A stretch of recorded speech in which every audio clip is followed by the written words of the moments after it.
পুরো ওভারটেক করছিল, গাড়ি কন্ট্রোল করতে পারি নাই, তার সাথে দারু খাওয়া ছিল, মাল খাইছিল, গাড়ি ডাইরেক্ট পাল্টি হয়ে গেছে।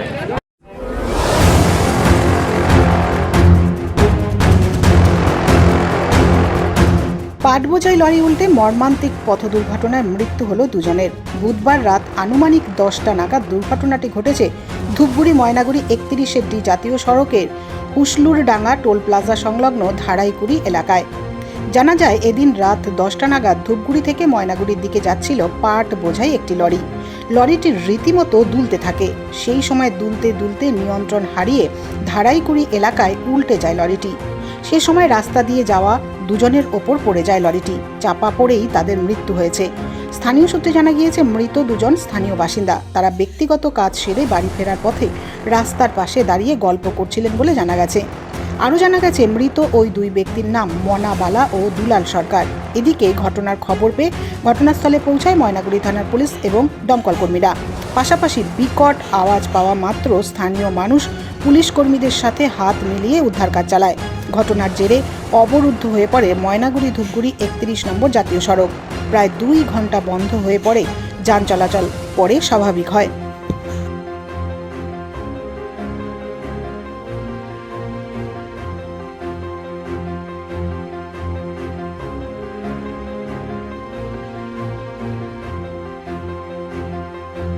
পিছনে পিছনে পিছনে আসতেছিলাম, হ্যাঁ, শুধু সাপের মতো করে গাড়ি নিয়ে যাইতেছে। আমার মনে হয়েছে দারু খাইছে, ঠিক আছে।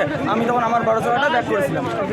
আচ্ছা, এইখানে এসে একটা চার চাকা তো আগে যাবে, আমরা তো তোর আগে যেতে পারি না। ও ওভারটেক করবে জোর জবরদস্তি, ওভারটেক করে ও তো হাই মাল কিন্তু অল্প হলে গাড়ি পাল্টি ঝুল মারে। এ পুরো ওভারটেক করছিল, গাড়ি কন্ট্রোল করতে পারি নাই, তার সাথে দারু খাওয়া ছিল, মাল খাইছিল, গাড়ি ডাইরেক্ট পাল্টি হয়ে গেছে। আচ্ছা, আপনার বাড়ি কোথায়? আমার বাড়ি তো কোচবিহার সুন্দর। আচ্ছা, ঠিক আছে। আমার নাম অলোক রায়। এই জায়গাটা এটা ধারাইকুড়ি বলে। ধারাইকুড়ি। এই যে দুর্ঘটনা কখন হলো? এখন ঘন্টাখানেক হয়ে গেল। আচ্ছা, কিভাবে হলো, কি কি জানতে পারলেন? এটা আমরা একটা আওয়াজ হলো, তারপরে আসলাম। আসার পরে দেখি একটা পাট বোঝাই লরি পাল্টি হয়ে পড়ে আছে। সেটা ধূপগুড়ির থেকে আসতেছিল, ময়নাগুড়ির দিক থেকে যাচ্ছিল। তার নিচে চাপা পড়ে লোক আছে, একটা এই অবধি বের করা হয়েছে। আরও আছে কিনা সন্দেহ, সেটা নিয়ে এখন ওই হাইড্রা আসতেছে। সেটা নিয়ে আসার পরে ওই গাড়িটাকে ইয়ে করার পরে তারপরে বোঝা যাবে যে আরও ভিতরে লোক আছে কিনা। কতজনকে উদ্ধার করা হলো এই পর্যন্ত? এই অবধি একজনকে উদ্ধার করা হয়েছে, সেটা এইখানকারই বাসিন্দা। আচ্ছা, আরও কি নিচে চাপা পড়ে আছে? সেটা সবারই মনে হয় আছে, এরকম মনে হচ্ছে।